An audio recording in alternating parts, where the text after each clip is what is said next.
வணக்கம் ஃப்ரெண்ட்ஸ், இன்றைக்கி நம்ம கிச்சனில் சுவையான குருமா குழம்பு எப்படி செய்யலான்னு பார்க்கலாம். இந்த குருமா ரெசிபி வந்து நம்ம சப்பாத்தி, தோசை, இடியாப்பம், அப்புறம் வந்து சாதத்துக்கு கூட சூப்பரான சைட் டிஷ்ஷாக இருக்குங்க. பிரியாணி இதை ஃபுல்லாக சைட் டிஷ்ஷாக வச்சு சாப்பிட்டா அருமையாக இருக்கும். நம்ம இதை செய்து பார்க்கலாம் எப்படின்னு. இப்போ பெரிய உருளைக்கிழங்கு ஒன்று தோலோடு கட் பண்ணிக்கலாம். ஒரு பெரிய கேரட்டு கழுவி எடுத்து வச்சுக்கலாம். ஒரு கைப்பிடி அளவு உரிச்ச பட்டாணி, பச்சை பட்டாணி எடுத்துக்கலாங்க. இப்போ இதெல்லாம் வந்து ஒரு குக்கரில் போட்டு ஒரு டம்ளர் தண்ணி ஊற்றிட்டு கொஞ்சம் உப்பு, 1/4 டீஸ்பூன் மஞ்சத்தூள் போட்டு நம்ம ஸ்டவ்வில் வச்சுட்டு ஆவி வந்து வெயிட் போட்டு ஒரு விசில் வந்து இறக்கிக்கலாம். இப்போ இதுக்கு ஒரு 2 தக்காளி, பெரிய வெங்காயம் 2, கருவேப்பிலை எடுத்துக்கலாங்க, அரிஞ்சு எடுத்துக்கலாம். அரைக்கிறதுக்கு 1/2 கப் அளவு தேங்காய், கொஞ்சம் உடச்ச கடலை, கசகசா, 2 கிராம்பு, பட்டை, 1/2 டீஸ்பூன் ஜீரகம், 1/2 டீஸ்பூன் சோம்பு, இதெல்லாம் வந்து நம்ம ஒரு மிக்ஸி ஜாரில் போட்டு கொஞ்சம் தண்ணி ஊற்றி இது போல் பேஸ்ட் மாதிரி அரைச்சி வச்சுக்கலாங்க.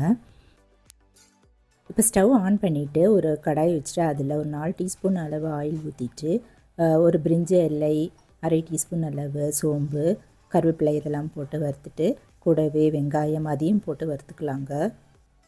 இப்போ இஞ்சி பூண்டு அரைச்சது இல்லைன்னா க்ரஷ் பொடி பண்ணதை அது இதில் போட்டுட்டு நல்லா இது போல் வதக்கிடலாம். 2 நிமிஷம் அளவு நல்லா வதக்கிட்டு 1/2 டீஸ்பூன் அளவு தனி மிளகாய் தூள், 2 டீஸ்பூன் அளவு தனியாத்தூள், 1/4 டீஸ்பூன் அளவு மஞ்சத்தூள் போட்டு வதக்கிக்கலாம். இப்போ அரைச்சி வச்சுருந்த விழுதி இதில் சேர்த்துச்சு 2 நிமிஷம் வரைக்கும் பச்சை வாசனை போக வதக்கிக்கலாங்க. கொஞ்சம் தண்ணி இதில் சேர்த்துட்டு கழுவி ஊற்றிடுவோம். ஒரு 1.5லேருந்து 2 டம்ளர் அளவு தண்ணி ஊற்றிட்டு கலந்துட்டு வேக வச்சுருந்த காய்கறி எல்லாம் இதில் தண்ணியோடு சேர்த்துக்கலாங்க.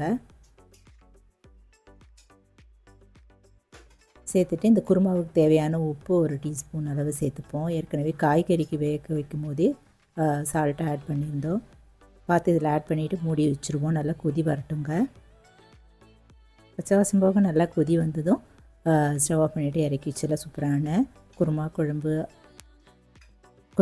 தயாராகிடுச்சுங்க. இது மேலே வந்து கட் பண்ண கொத்தமல்லி தழைகள்லாம் தூவிட்டு ஆறுனதும் நம்ம சர்வ் பண்ண வேண்டியதாங்க. இது சப்பாத்தி, தோசை எல்லாத்துக்குமே சூப்பரான சைட் டிஷ்ஷாக இருக்குங்க.